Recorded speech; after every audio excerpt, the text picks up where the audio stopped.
नमस्कार my YouTube family, मैं कुलबीर सिंह आज एक और नई वीडियो के साथ। जैसे कि आप सबको पता है, हम टैली के ऊपर वीडियोस बना रहे हैं और हमारी रेगुलर बेस पे वीडियोस भी आ रही है। तो आज का टॉपिक स्टार्ट करते हैं। आज हम बात करने वाले हैं क्रेडिट नोट के ऊपर। टैली के अंदर प्रैक्टिकली एंट्री कैसे करें क्रेडिट नोट की। तो सबसे पहले हमें ये जानना होगा कि क्रेडिट नोट हम क्यों इशू करते हैं, कब इशू करना पड़ता है। तो सबसे पहले उसके बारे में जानते हैं। तो एक क्रेडिट नोट इशू करने के लिए अगर मैं एक सिंपल लैंग्वेज में बोलूं तो क्या होता है, सेल्स रिटर्न के टाइम पे हमें क्रेडिट नोट इशू करना होता है।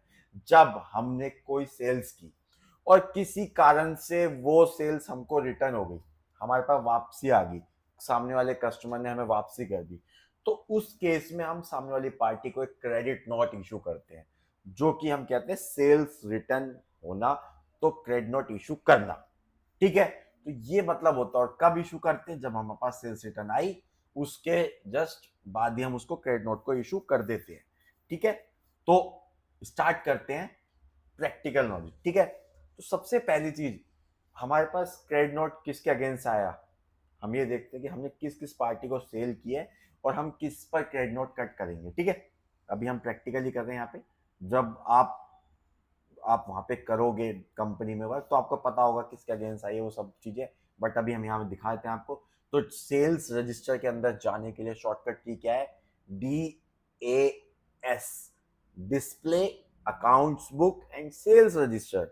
तो DAS, यहाँ पर देखिए हमने दो सेल्स किए, सेम पार्टी को सेल्स किए।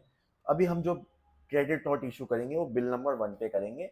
पूरे बिल पर हम क्रेडिट नोट इशू करने वाले हैं। हमने उसको कंप्यूटर सेल किया था, किसी रीजन की वजह से उनको कंप्यूटर में कुछ इशू आए, प्रॉब्लम्स आई, जिसकी वजह से वो परेशान होकर उन्होंने हमें वापसी कर दी, ठीक है। तो उस केस में हम क्रेडिट नोट इशू करने वाले हैं उस पार्टी को। तो क्रेडिट नोट इशू करने से पहले हमें कुछ चीजों को ध्यान रखना है। सबसे पहली चीज है, हमारे पास उसका ओरिजिनल बिल नंबर होना चाहिए, ओरिजिनल इनवॉइस डेट होनी चाहिए, ओरिजिनल पार्टी नेम होना चाहिए, कितने के हमने सेल्स किए वो होना चाहिए, क्या आइटम सेल्स किया हमने वो होना चाहिए, कितने परसेंट जीएसटी लगाया वो। तो सीधी बात कहें तो हमारे पास वो एक टैक्स इनवॉइस होना चाहिए जिसके अगेंस्ट हम क्रेडिट नोट इशू कर रहे हैं, ठीक है।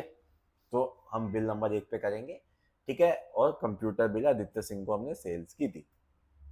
तो अब जाते हैं हम, सबसे पहले जाएंगे हम वाउचर्स के अंदर, क्योंकि आपको मैंने अपनी लास्ट वीडियोस में बताया कोई भी हमें एंट्री करनी है टैली के अंदर तो हम वाउचर्स के अंदर जाते हैं। वाउचर्स के अंदर जाने के लिए शॉर्टकट की क्या है, वी। तो हम क्या प्रेस करेंगे, वी प्रेस करते हैं। अब यहाँ पे देखिए सेल्स वाउचर ओपन हो चुका है। हमें यहाँ पर क्रेडिट नोट इशू करना है। तो हम यहाँ साइड में देखते हैं कि यहाँ पर कहीं क्रेडिट नोट आ रहा है, लेकिन यहाँ कहीं पे भी क्रेडिट नोट शो नहीं कर रहा।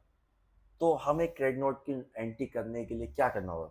अब देखिए F4 से contact, payment receive, general sales, purchase सब आ रहा है। लेकिन आप एक चीज ध्यान दीजिए, यहाँ पर एक F10 से अदर वाउचर आ रहा है। मतलब इनके अलावा कोई और एंट्री मारनी है तो वो यहाँ पर मिलेगी। तो F10 अदर वाउचर्स, समझ रहे आप बात। हमें अदर वाउचर्स के अंदर जाना पड़ेगा जहां से सारे वाउचर्स इनके अलावा मिलेंगे। तो हम क्या करेंगे, शॉर्टकट की दबाएंगे ऑल्ट, उसके साथ सॉरी ऑल्ट नहीं, सिर्फ F10 प्रेस करेंगे। F10 प्रेस किया, यहाँ पर जो एक्टिव है हमारे वो सारे आ गए, जो इनएक्टिव है यहाँ ऊपर से देख सकते हैं, शो इनएक्टिव, वो भी आप देख सकते हो। तो जो हमें क्रेडिट नोट इशू करना है उसकी शॉर्टकट की क्या दिख रही है, ऑल्ट के साथ F6। क्रेडिट नोट इशू करने के शॉर्टकट की है ऑल्ट F6। वो भी कहां पर आकर आप प्रेस करोगे, जब आप वाउचर्स में होगे, वाउचर्स ओपन किया होगा वहां पर ऑल्ट F6 करेंगे जब आपकी ये क्रेडिट नोट का वाउचर ओपन होगा। लेकिन हम यहाँ पे आ चुके हैं तो हम यहाँ पर एंटर करेंगे डायरेक्ट क्रेडिट नोट के अंदर आगे। अब क्रेडिट नोट नंबर 2 है, ये ऑटोमेटिक आ रहा है तो हम ये ले लेते हैं, ठीक है। अब पार्टी नेम क्या रहेगी, किसको सेल किया था, आदित्य सिंह को। तो ये आदित्य सिंह सबसे ऊपर आ रहा है, ये आप देख पा रहे होंगे लेजर्स के अंदर। तो हम इसको एंटर करते हैं। यहाँ पर ये देखिए, यहाँ पर हमें मांग रहा है ओरिजिनल इनवॉइस नंबर। तो 001/2023-24, डेट क्या है 2 सितंबर, ऑटोमेटिक उठा ली, एंटर, आदित्य सिंह एंटर। अब यहाँ पर मांग रहा है लेजर जिसके अगेंस्ट किया था, हम सेल्स रख देंगे। यहाँ पर नेम ऑफ आइटम, हमने सेल्स में क्या किया था, कंप्यूटर बेचा था, तो वापसी भी क्या आएगा, कंप्यूटर आएगा वहां पर।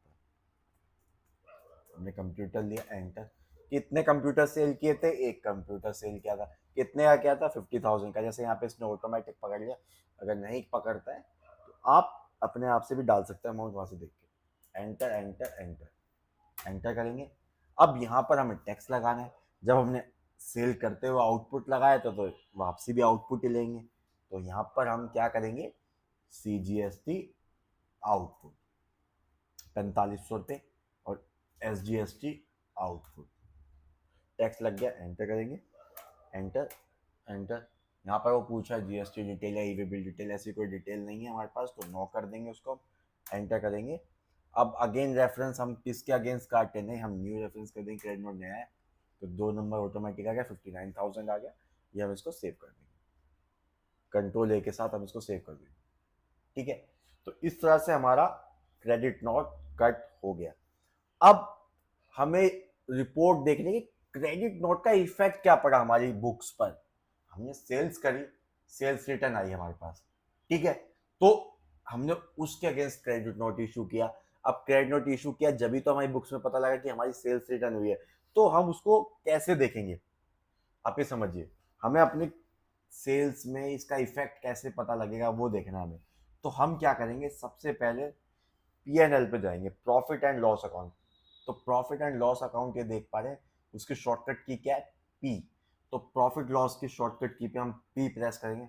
अब यहाँ पे देखिए ओपनिंग स्टॉक आ गया, परचेज अकाउंट आ गया, gross profit, indirect expense, sales account, closing stock, ये ग्रॉस प्रॉफिट बैलेंसिंग फिगर है, ठीक है। तो हम जाते हैं सेल्स अकाउंट पे, एंटर करते हैं। अभी देखिए यहाँ पर सेल्स दिखा रहे सिर्फ 10,000 की, क्योंकि जब भी आप प्रॉफिट लॉस अकाउंट में आप अपनी सेल्स को देखते हैं या परचेज को देखते हैं, वो क्या है, वो टैक्सेबल वैल्यू को बताता है। इसमें इंक्लूड टैक्स नहीं होता प्रॉफिट लॉस अकाउंट में। अगर आप अपना डाटा चेक करते हैं सेल्स कोई भी, तो इसमें क्या है कि ये जो 10,000 है ये टैक्सेबल है, ये टैक्स के साथ नहीं है, इसमें टैक्स इंक्लूड नहीं है, तो वही सेल दिखाता है वो। एंटर करेंगे और एंटर। अब देखिए हमने सेल्स की आदित्य सिंह को एक 50,000 रुपये की, ये विदाउट टैक्स है। फिर हमने सेल्स की आदित्य सिंह को दो सेकंड बिल नंबर 10,000 की, ये भी विदाउट टैक्स है। अगर आप ओपन करते हो तो आप दिखा भी देते हैं, देखिए ये विदाउट टैक्स आ रहा है, ये टैक्स आ रहा है, तो यहाँ पर जो है विदाउट टैक्स दिखा रहा है। अब हमें देखना है इसका इफेक्ट क्या पड़ा। अब देखिए आपने दो सेल्स की, जो सेल्स की आपने की 60,000 की सेल्स की, और आपने बिल नंबर 1 के अगेंस्ट क्रेडिट नोट काटा पूरा का पूरा। तो आप देखिए क्रेडिट नोट नंबर 2 कितने का काटा? 50,000 विदाउट टैक्स। यहाँ पर टैक्स इंक्लूड नहीं है। खोलेंगे इसको, ओपन करेंगे तो यहाँ पे आपको टैक्स भी दिखाएगा। तो आप देख पा रहे हैं कि इफेक्ट क्या पड़ा। आपने सेल्स की एक तरफ आपने सेल्स रिटर्न की, तो ये डेबिट हो गया, जिसकी वजह से माइनस होकर हमारा क्लोजिंग सेल्स कितनी आ गई? 10,000। ये इफेक्ट पड़ा। यहाँ पर आप प्रैक्टिकली देख पा रहे हैं कि आपकी जो सेल्स रिटर्न हुई, यहाँ पर वो प्रैक्टिकली इफेक्ट आपको दिखा रहा है। इस तरह से आप अपनी रिपोर्ट्स को देख सकते हैं, प्रॉफिट लॉस अकाउंट में जाकर सेल्स पे क्या इफेक्ट था। और आप दूसरा कि अगर आपको पता है कि किसके लेजर में हमने काटा है, तो वो लेजर्स में जाके भी मैं दिखा देता हूँ आपको। लेजर्स में जाने के लिए शॉर्टकट की क्या है? DAL, display accounts book and ledger. तो डिस्प्ले पे जाने के लिए D दबाएंगे, अकाउंट्स बुक पे जाने के लिए A दबाएंगे, लेजर्स में जाने के लिए L प्रेस करेंगे। उसके बाद आप देखिए आदित्य सिंह के अगेंस्ट हमने क्रेडिट नोट इशू किया था, तो एंटर करेंगे आदित्य सिंह के लेजर पे। यहाँ पर आप ये देख पा रहे होंगे आदित्य सिंह के लेजर में कि हमने उसको सेल्स की 59,000 की, फिर एक सेल्स की 11,800 की, जो इंक्लूडिंग टैक्स है यहाँ पे, ठीक है। उसके बाद हमारे पास आदित्य सिंह से 50,000 रुपए आए, ठीक है, और हमने उसको सेल्स रिटर्न कह दी 59,000 की, हमने सेल्स रिटर्न भी कर दी उसको।